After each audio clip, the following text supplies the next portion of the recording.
আর চলবে না আধার কার্ড। আপনি আর নাগরিকত্ব বাঁচাতে বা প্রমাণ করতে আধার কার্ড দেখাতে পারবেন না। সুপ্রিম কোর্টের স্পষ্ট অর্ডার কপি বেরিয়ে এসেছে। আধার আর নাগরিকত্বের অকাট্য প্রমাণ নয়। আর এর সঙ্গে সাথেই শুরু হয়ে গেছে বাংলায় এসআইআর, যেখানে বিশেষ করে বাংলাদেশি মুসলমানদের নাম বাদ যেতে চলেছে বলে বড় দাবি করেছে শুভেন্দু। এবার একে একে বেরিয়ে আসছে চাঞ্চল্যকর খবর। সুপ্রিম কোর্ট জানিয়ে দিয়েছে, আগের মতো এখনও আধার নাগরিকত্বের প্রমাণ নয়। ত্রুটিপূর্ণ 2002 সালের ভোটার তালিকা বিভাগে ফেলেছে কমিশনকে। বাংলায় পিছিয়ে যেতে পারে এসআইআর চালুর প্রক্রিয়া। একাধিক রাজ্য সরব, নির্বাচন কমিশন যেন সীমার মধ্যে থেকে কাজ করে, দাবি উঠেছে সুপ্রিম কোর্টে। অভিষেকের সরাসরি বার্তা, জনগণের মুখোমুখি হোক কমিশন।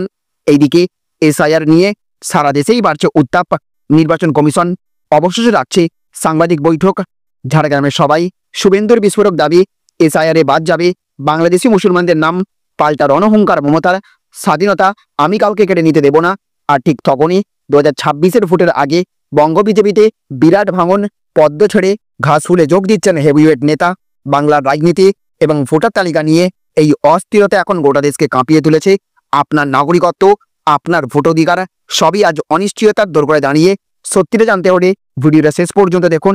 এমন আরও গুরুত্বপূর্ণ খবর পেতে লাইক করুন, শেয়ার করুন আর সাবস্ক্রাইব করুন আমাদের চ্যানেল। আর কমেন্টে লিখে জানান আপনার মতে এসআইআর সত্যিই কি বাংলাদেশিদের বাদ দেওয়ার অস্ত্র হতে চলেছে। তো দেখুন, আজ প্রথম খবর উঠে আসছে, আগের মতো এখনো নাগরিকত্বের অকাট্য প্রমাণ নয় আধার কার্ড। সুপ্রিম নির্দেশ তেমনই বলেছে। তো সুপ্রিম কোর্টের নির্দেশের পর কেটে গিয়েছে প্রায় 36 ঘন্টা। তবু নাগরিকত্ব প্রমাণের নথি হিসেবে আধার কার্ড নিয়ে জাতীয় নির্বাচন কমিশন ঠিক কী নির্দেশ দিয়েছে শীর্ষ আদালত, তা নিয়ে ধোঁয়াশা কাটেনি বিন্দুমাত্র। বিহারে ভোটার তালিকার বিশেষ সংশোধনী অভিযান নিয়ে প্রশ্নটা উঠেছিল, আধার কার্ডকে নাগরিকত্বের অকাট্য প্রমাণ হিসেবে গ্রহণ করা হবে কিনা, হবে না। প্রশ্ন উঠেছিল এপিক বা ভোটার কার্ড নিয়েও। অ্যাসোসিয়েশন ফর ডেমোক্রেটিক রিফর্মসের মামলার প্রেক্ষিতে প্রথম দিকে জাতীয় নির্বাচন কমিশনের কাছে সুপ্রিম কোর্টের অনুরোধ ছিল আধার এবং ভোটার কার্ডকে যেন নাগরিকত্বের বৈধ নথি হিসেবে গ্রহণ করা হয়, আর সেই অনুযায়ী যেন তৈরি হয় ভোটার তালিকা। আইনজ্ঞ মহল মনে করেছিল শীর্ষ আদালতের এই অনুরোধ কিন্তু আদতে নির্দেশের সামিল। যদিও কয়েকদিন যেতে না যেতেই সুপ্রিম কোর্টে হলফনামা দিয়ে জাতীয় নির্বাচন কমিশন জানালো আধার, ভোটার, রেশন কার্ডকে নাগরিকত্ব প্রমাণের অকাট্য প্রমাণ হিসেবে গ্রহণ করতে তারা অপারগ। যদিও বৃহস্পতিবার বিচারপতি সূর্যকান্ত এবং বিচারপতি জয়মাল্য বাগচির বেঞ্চ আধার কার্ড সংক্রান্ত একটি নির্দেশ দেয় কমিশনকে। ওই নির্দেশের পর থেকেই বিজেপি বিরোধী শিবিরে উল্লসিত হয়ে নিজেদের জয় ঘোষণা করে। দাবি করা হয় কমিশনের আবেদন খারিজ করে আধার কার্ডকে নাগরিকত্বের বৈধ নথি হিসেবে গ্রহণ করার নির্দেশ দেয় সুপ্রিম কোর্ট। সমবেত উল্লাসের প্রাথমিক ঢেউ এসে চলে যাবার পর একটু একটু করে অন্যরকম মতামত শোনা যায়। আইনজ্ঞ মহল থেকে শুরু করে রাজনৈতিক মহলের একটা বড় অংশ দাবি করে আধার নিয়ে সুপ্রিম কোর্ট আদৌ এমন কোনো নির্দেশ দেয়নি। সুপ্রিম নির্দেশের অপব্যাখ্যা হচ্ছে বলে মনে করেন রাজনৈতিক পর্যবেক্ষকদের কেউ কেউ। সুপ্রিম কোর্টের নির্দেশ, in the public notice it shall also be expressly mentioned that the aggrieved person may submit their claims along with a copy of their Aadhaar card. Supreme নির্দেশের এই অংশটুকুর অপব্যাখ্যা হচ্ছে বলে মনে করা হচ্ছে। এই নির্দেশে যথাযথ ব্যাখ্যা করলে যা উঠে আসে তা হলো যাদের নাম বাদ গিয়েছে, যাদের কাছে কমিশন নির্ধারিত 11টি বৈধ নথি নেই, তারা চাইলে আধার কার্ডের কপি নিয়ে কমিশনের কাছে আবেদন করতে পারেন। হাতে পেন্সিল নিয়ে তো কেউ নিজের নাম বন্ধুমুক্ত করতে পারেন না। দ্বিতীয়ত, নথি হিসেবে আধার কার্ডকে ইতিমধ্যেই মান্যতা দিয়েছে নির্বাচন কমিশন। সবার জবাবে তাও স্পষ্ট হয়েছে। কমিশনের আইনজীবী স্পষ্ট জানিয়েছেন নথি হিসেবে আধার কার্ডকে বিবেচনা করা হয়েছে, তবে একমাত্র আধার কার্ড নাগরিকত্বের অকাট্য প্রমাণ হতে পারে না। তৃতীয়ত, কমিশনের সওয়াল এবং তার প্রেক্ষিতে বিচারপতিদের মন্তব্য বা পর্যবেক্ষণে দিনের আলোর মতো স্পষ্ট হয়ে গিয়েছে বিষয়টি। কমিশন নির্ধারিত নথির সঙ্গে কেউ আধার কার্ড জুড়ে দিতে পারেন, সেক্ষেত্রে আধার অন্যতম এক নথি হয়ে উঠতে পারে। তাই বলে হাতে শুধুই আধার কার্ড নিয়ে ভোটার তালিকায় নাম তোলা যাবে না। যে আধারে ছিল আধার, কার্যত সেই আধারেই রয়ে গেল তা। বিহারে বাদ পড়া ভোটাররা কেউ চাইলেই তো আর শূন্য হাতে কমিশনের কাছে আবেদন করতে পারবেন না। যেহেতু 11টি নথির একটিও তাদের কাছে নেই, তাই প্রাথমিকভাবে আধার কার্ডের কপি তাদের সুবিধা করে দেবে। তবে ওই আধার দেখালেই যে তাদের নাম ভোটার তালিকায় উঠবে তার কোনো গ্যারান্টি নেই। কমিশন আরও অনেক কিছু খতিয়ে দেখবে। আর আগের মতোই নাগরিকত্বের অকাট্য প্রমাণ হিসেবে আধার কার্ড এক এবং একমাত্র নথি হয়ে উঠবে না। এছাড়া দেখুন, আজ আরও একটি বড় খবর উঠে আসছে, স্বাধীনতা আমি কাউকে কেড়ে নিতে দেব না। এসআইআর নিয়ে ফের রণহুঙ্কার মমতার। তো ফের একবার এসআইআর নিয়ে সুর চড়ালেন মুখ্যমন্ত্রী মমতা বন্দ্যোপাধ্যায়। মনে করালেন ফেলে আসা সময়ের কথা, মনে করালেন দেশের ফেলে অর্থনীতির কথা। তোপের পর তোপ দাগলেন নির্বাচন কমিশনের ভূমিকা নিয়ে। মমতার স্পষ্ট কথা, ভোটার তালিকার নিবিড় পরিমার্জনের জন্য যেসব নথি চাওয়া হচ্ছে তার অনেক নথি সাধারণ মানুষের কাছে নেই। দেশের ফেলে আসা ইতিহাসের কথা মনে করিয়ে মমতা বলেন, আগে 80 থেকে 90% লোকের গ্রামে মাটির ঘরে জন্ম হতো, তখন বার্থ সার্টিফিকেট কোথা থেকে পেত? আমরা তো স্কুল সার্টিফিকেটকেই বার্থ সার্টিফিকেট বলে জানি। আধার কার্ড করলো, তার জন্য মানুষকে পয়সা দিতে হলো, ঘন্টার পর ঘন্টা লাইন দিতে হলো, কত ডকুমেন্ট দেখাতে হলো। এখন বলছে তাও চলবে না, একটা ডকুমেন্ট হিসেবে আধার কার্ড কেন অ্যালাউ হবে না।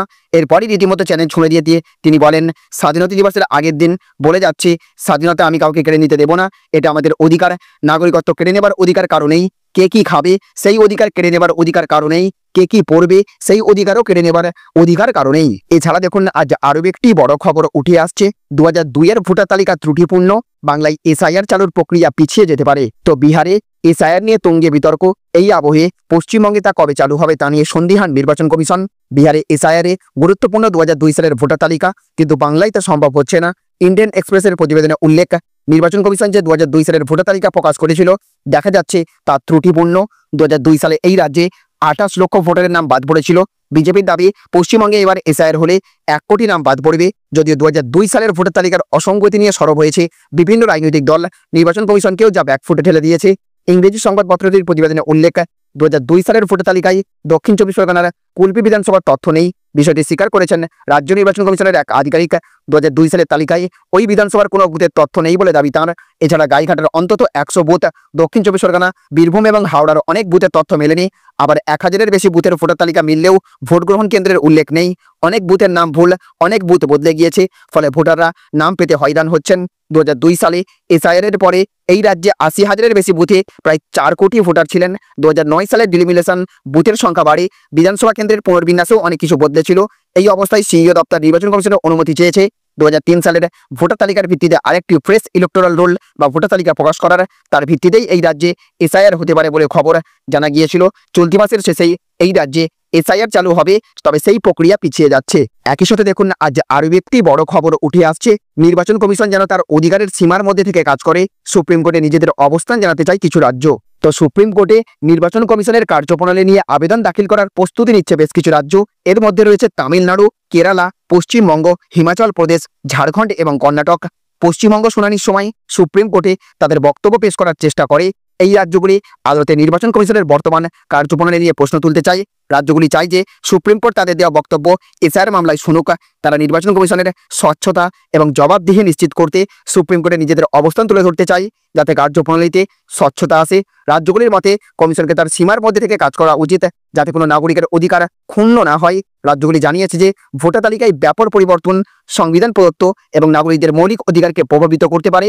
রাজ্যগুলি যুক্তি দিয়েছে যে ভোটার তালিকার শুদ্ধতা এবং স্বচ্ছতা নিশ্চিত করা একটি যৌথ দায়িত্ব এবং নির্বাচন কমিশনের তার অধিকারের সীমার মধ্যে থেকে কাজ করা উচিত। এছাড়া দেখুন আজ আরও একটি বড় খবর উঠে আসছে। জনগণের মুখোমুখি হোক কমিশন, বার্তা অভিষেকের। তো স্পেশাল ইন্টেন্সিভ রিভিশন নিয়ে আবারও সরব হয়েছেন তৃণমূলের সর্বভারতীয় সাধারণ সম্পাদক অভিষেক বন্দ্যোপাধ্যায়। তিনি সামাজিক মাধ্যমে দাবি করেছেন এসআইআর করার আগে লোকসভা ভেঙে দিয়ে জনগণের মুখোমুখি হোক নির্বাচন কমিশন।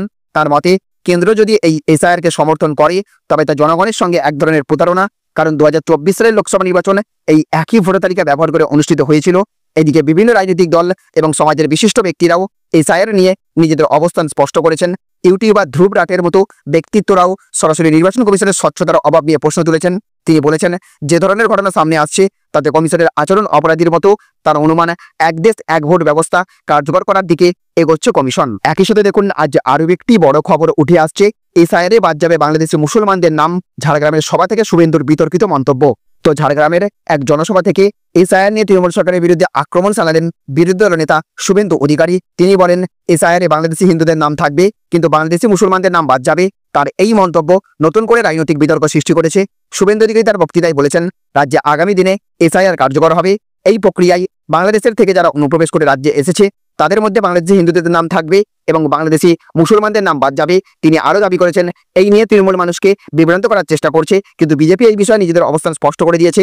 শুভেন্দু অধিকারী আরও অভিযোগ করেছেন যে তৃণমূল সরকার এবং রাজ্যের জনবিন্যাস পরিবর্তনের চেষ্টা করছে এবং অনুপ্রবেশকারীদের ভোট ব্যাংক হিসেবে ব্যবহার করছে। তিনি বলেন, বিজেপি কোনোভাবেই বাংলার সংস্কৃতি এবং জনবিন্যাস নষ্ট হতে দেবে না। তার এই মন্তব্য নিয়ে রাজনৈতিক মহলে মিশ্র প্রতিক্রিয়া দেখা দিয়েছে। তৃণমূলের পক্ষ থেকে এখনো কোনো আনুষ্ঠানিক প্রতিক্রিয়া পাওয়া যায়নি, তবে রাজনৈতিক পর্যবেক্ষকরা মনে করছেন শুভেন্দুর এই মন্তব্য আগামী দিনে রাজ্যের রাজনীতিতে নতুন বিতর্ক তৈরি করবে। তো বন্ধুরা, এই ছিল আজকের কিছু গুরুত্বপূর্ণ খবর। আজকের ভিডিওটি যদি আপনাদের ভালো লেগে থাকে তাহলে অবশ্যই একটা লাইক দিন, বন্ধুদের সঙ্গে শেয়ার করুন আর চ্যানেলটি সাবস্ক্রাইব করতে ভুলবেন না। পাশে থাকা বেল আইকনটা প্রেস করুন, যাতে ভবিষ্যতে আমরা যখনই নতুন কোনো গুরুত্বপূর্ণ খবর নিয়ে আসি আপনি সবার আগে তা দেখতে পান। আপনার মতামত জানাতে ভুলবেন না কমেন্টে, কারণ আপনার প্রতিটি মন্তব্য আমাদের আগামী ভিডিওগুলোকে আরো ভালো করার পথে সাহায্য করে। দেখা হবে খুব তাড়াতাড়ি নতুন আরো এক ভিডিওতে, নতুন খবর আর নতুন বিশ্লেষণ নিয়ে। ততক্ষণ পর্যন্ত ভালো থাকুন, সাবধানে থাকুন এবং সত্যের পাশে থাকুন।